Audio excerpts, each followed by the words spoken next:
प्रधानमंत्री आवास पर एक हाई लेवल मीटिंग संपन्न हो चुकी है। उस मीटिंग में प्रधानमंत्री मोदी शामिल थे।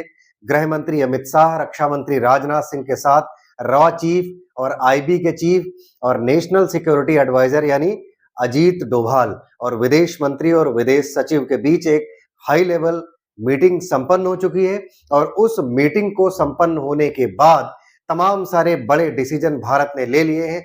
जिस तरीके से पाकिस्तानी आतंकवादियों ने कायराना हरकत करते हुए पहलगाम में सैलानियों के ऊपर, पर्यटकों के ऊपर गोली चला करके 28 भारतीयों को मौत के घाट उतार दिया है। अब पाकिस्तान को उसकी सजा भुगतनी पड़ेगी।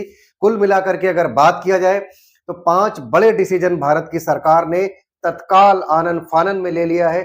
सभी पाकिस्तान के नागरिकों का जो हिंदुस्तान में रह रहे हैं उनके वीजा रद्द कर दिए गए हैं। पाकिस्तान के अंदर भारतीय दूतावास बंद कर दिया गया है। और सबसे बड़ा डिसीजन जो भारत की सरकार ने लिया है वो है सिंधु जल समझौता रद्द कर दिया गया है। ये समझौता सन 1960 में किया गया था। इसमें 6 नदियों का पानी जो रावी, सतलज और व्यास भारत यूज करता है और 3 नदियों का पानी चिनाब, झेलम और सिंधु, जिन 3 नदियों के पानी से पाकिस्तान में लोगों की प्यास बुझती है, खेती का काम कंप्लीट होता है, लोगों के घरों में पानी पीने का पहुंचता है। अब पाकिस्तान एक एक बूंद पानी को तरसने वाला है क्योंकि भारत ने सिंधु जल समझौता रद्द कर दिया गया है, जो समझौता सन 1960 में किया गया था। इसके अलावा अटारी बाघा बॉर्डर बंद कर दिया गया है। 48 घंटे के अंदर सभी पाकिस्तानी नागरिकों को जो भारत में रह रहे हैं उनको हिंदुस्तान छोड़ने के लिए निर्देश कर दिया गया है। इसके अलावा भारत सरकार के इस बड़े एक्शन के बाद पाकिस्तान के अंदर भी खलबली मच चुकी है। पाकिस्तान की वायुसेना हाई अलर्ट पर बताई जा रही है और पाकिस्तान का जो लड़ाकू विमान है F-16 जो पाकिस्तान को अमेरिका की तरफ से दिया गया था वह भी हाई अलर्ट पर है। हालांकि पाकिस्तान अपनी अंतर्कलह से लगातार जूझ रहा है। पाकिस्तान में BLA ने पाकिस्तान के एक विमान को हाईजैक कर लिया है जिसमें करीब 400 लोगों के फंसे होने की आशंका है। तो कुल मिलाकर के पाकिस्तान भी इस वक्त एक बड़े संकट में है क्योंकि पाकिस्तान ने जिस तरीके की निंदनीय और कायराना हरकत भारत के पर्यटकों पर की है, पाकिस्तान को उसका खामियाजा भुगतना पड़ेगा।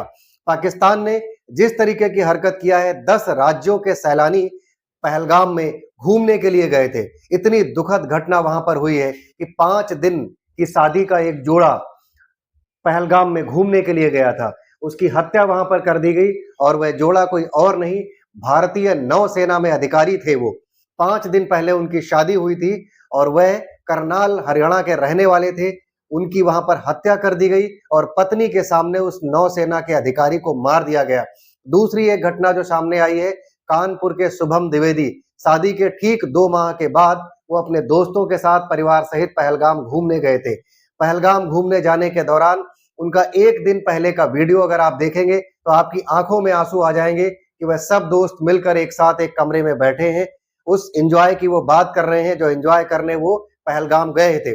कश्मीरियों की अगर बात करें तो कश्मीरियों के पास सोर्स ऑफ इनकम का भी सिर्फ एक ही जरिया है कि पर्यटन। पर्यटन यदि पहलगाम में, जम्मू कश्मीर में नहीं होगा तो कश्मीरियों की इनकम का जरिया बंद हो जाएगा। लेकिन वहां पर पाकिस्तान तो चाहता है कि कश्मीरियत भी मरे और कश्मीरी भी मरे। कुल मिलाकर के अगर देखा जाए तो कश्मीर के तमाम बड़े शहरों में कश्मीर की युवाओं की तरफ से प्रोटेस्ट किया गया है।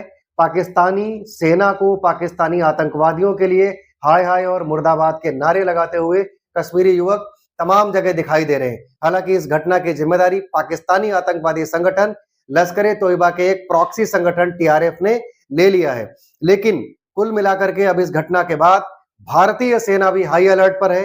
भारत के सभी बॉर्डर्स पर जो पाकिस्तान से जुड़े हैं उन सभी सेनाओं को हाई अलर्ट पर रखा गया है। सभी अधिकारियों की छुट्टियां रद्द कर दी गई हैं।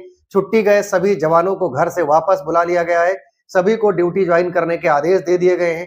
तमाम तरीके की अपने अपने स्तर पर हाई लेवल मीटिंग्स सभी अधिकारी और कर्मचारी कर दिए गए हैं। चेन्नई, महाराष्ट्र, उत्तर प्रदेश समेत दिल्ली को भी हाई अलर्ट स्टेट के तौर पर रखा गया है और पाकिस्तान के अंदर भी ये सब कुछ देखते हुए एक भय का माहौल है। लेकिन अगर इस घटना के डेप्थ में जाकर के देखें तो आप इस वक्त देखेंगे कि कश्मीर के पर्यटन पर हमला उस वक्त हुआ जब अमेरिका के उपराष्ट्रपति JD वैंस परिवार सहित भारत के दौरे पर हैं। प्रधानमंत्री मोदी स्वयं सऊदी अरब के दौरे पर गए हुए थे। अमरनाथ की यात्रा शुरू होने वाली थी और हिंदुस्तान के अंदर 2 राज्यों में, बिहार और पश्चिम बंगाल के अंदर अभी ठीक 1 महीने बाद, 2 महीने बाद चुनाव प्रचार शुरू होते हुए चुनाव होने वाला था। कुल मिलाकर के ऐसे मौके पर कि जब भी कोई अमेरिका का प्रतिनिधि भारत आता है, तब भारत में दंगा और आतंकवादी गतिविधियां घटाने की कोशिश पाकिस्तानी आतंकवादियों द्वारा की जाती रही है। अब भारत भी इसका मुंहतोड़ जवाब देगा। भारत सरकार एक कमजोर नेतृत्व वाली सरकार नहीं है, अब वह एक मजबूत नेतृत्व वाली सरकार है और देश के अंदर जगह-जगह, हर बड़े शहर में, हर छोटे शहर में इस बात की मांग हो रही है कि भारत भी न्यूक्लियर पावर से लैस है, भारत भी एक सैन्य ताकत से लैस है। तो कुल मिलाकर के अब बहुत हो गया।